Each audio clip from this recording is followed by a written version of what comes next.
ভাই ভাই তুমি হোল্ড করো, ওই তো গান চুজ করতেছে আরে নিমেষে রিপোর্ট মারো, একটা রিপোর্ট মারো।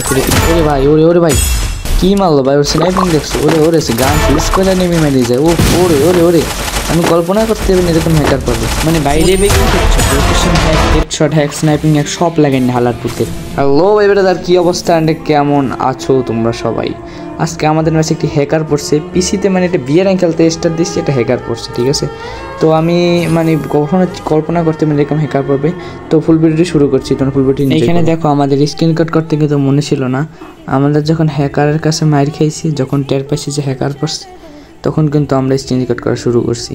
আর এখানে কিন্তু আমার টিমমেট পড়ছিল খুবই বট, ওর কিন্তু নেট খারাপ ছিল। আর আমার পিছে থেকে খেলতেছিল আমার এক ছোটো ভাই, সে কিন্তু খেলা পারে না, মানে দৌড়াইতে পারে। তো তাকে একটা মেসেজটা দিয়েছিলাম বিনোদন করার ঘটনা দেখার জন্য। তো বিনোদন করার ঘটনাই ঘটছে। তারপর আমরা কিন্তু এখানে অনেক মানে টপ 10 করছি। আর হ্যাকার লাস্ট জোনে না সেকেন্ড জোনে মানে আমাদের প্লেয়ার ছিল মনে করো তোমার 20 জন তারকম। তো পরবর্তীতে কিন্তু আমরা নামছি এখানে, আমি কিন্তু অনেকক্ষণ হোল্ড করছি, বিমান শক্তির এই সাইডে নামছি হোল্ড করবার। মানে আমি প্রথমবার মারা গেছিলাম, আর্সেনালের লুট করতে গেছিলাম, পিছন থেকে ভিতরে বসা আমি, কিন্তু আমি ওয়ান ট্যাপ লেগে এবার কী হইলো, এটা মারলে কেমনে? তারপর একটা নতুন সিস্টেম বেরিয়েছে আপডেটের পর, যে এনিমি মারলে এনিমি খেলা দেখা যায়। তো আমি এনিমি দেখছি, তো হালারপুর দেখি গাড়িতে যায় আর গান চুজ করে গাড়িতে যায়। আমি তো অবাক দেখা হালারপুরতে আমি ম্যাচে কোনো সময় জীবনে হ্যাকার পড়ে নাই, আজকে বড় ইউটিউবারের মতো আমার ম্যাচে হ্যাকার পড়ে গেছে। তো আমি তো মোটামুটি টুকটাক চিন্তা করে সেটা কন্টেন্ট হয়ে যাবে। আমি কিন্তু অনেকক্ষণ হোল্ড করে কিন্তু আমার টিমমেট কিন্তু ম্যাক্সিমাম 2জন টিমমেট মরে গেছে। আমি কিন্তু এখানে 2জনকে রিভাইভ করে দিয়েছিলাম, আমার একজনকে দিই নাই, কারণ আমি আর ও গেম থেকে ব্যাক করে দিয়েছে। তারপরে কিন্তু ওকেও দিক থেকে দিয়ে দিয়েছে একজনে। আমি কিন্তু প্রচুর হোল্ড করতেছিলাম, কারণ হ্যাকারটা বেরেলি মারিয়ে দেবে।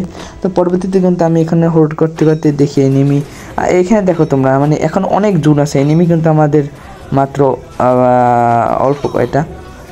তো এখান থেকে কিন্তু হ্যাকারটা আমাকে 1 শট দিয়ে দিয়েছে, ভালোই যে আমাকে হেডশট দিয়ে নাই। তারপর কিন্তু আমি এখান থেকে নেটিভ হেলথ ফুল করে আমি কিন্তু এখান থেকে যেতেছিলাম। তারপর দেখো সামনে কিন্তু হ্যাকারটা ডাইনে, আমি কিন্তু খেয়াল করিনি, আমাকে হেডশট দিয়ে ডান করে দিয়েছে। আমি তো ভাবলাম কি হয়েছে। তারপর কিন্তু আমি এখন তার গেম প্লে দেখি, চলো। এখানে কিন্তু আমি মারাই গেছি, তারপর তুরকং হয়েছিল, ওর কাছে M8 ছিল, নাম ছিল কিন্তু নুরু ভাই সম্ভবত। দেখো কীভাবে গান চুজ করে আমি মারা যাই। তো পরবর্তীতে কিন্তু এখানে আমার প্লেয়ারটি বসা ছিল, তারপর কিন্তু তাকে ওয়ান ট্যাপ মেরে দিয়েছে। ওয়ান ট্যাপ মেরে দেওয়ার পর কিন্তু আমি এখানে মোটামুটি তাকে রিপোর্ট মেরে দিয়েছি, এবং তার একটু গেম প্লে দেখতে চাইছিলাম। আমি চাইছিলাম যে আগেই তার কাছে মরতে, তাহলে তো আমি একটু কন্টেন্ট সুন্দর হতো। তো মোটামুটি আল্লাহ ভালো হবে। তোর মানে মুভমেন্ট স্পিডটা দেখো, ঠিক আছে, মানে মোটামুটি খারাপ না। সামনে কিন্তু 2টা প্লেয়ার কিন্তু গান চুজ, মানে প্লেয়ার বাইরে এলেও কিন্তু 2টা গান চুজ করবে, আর কিন্তু প্লেয়ার হেডশটে ডাউন হয়ে যাবে। তার পরবর্তীতে কিন্তু দেখো ওখানে ওকে কিন্তু মানে গান চুজ করতেছে বা এনিমি মারতেছে। দেখো ভাই কী পরিমাণ মুভমেন্ট নিয়ে গান চুজ করতেছে, দেখো ভাই। তো এবারে আজকের ভিডিওটি কেমন লাগছে? আজকের ভিডিওটা এই পর্যন্ত, আল্লাহ হাফেজ, দেখাবেন নেক্সট ভিডিওতে।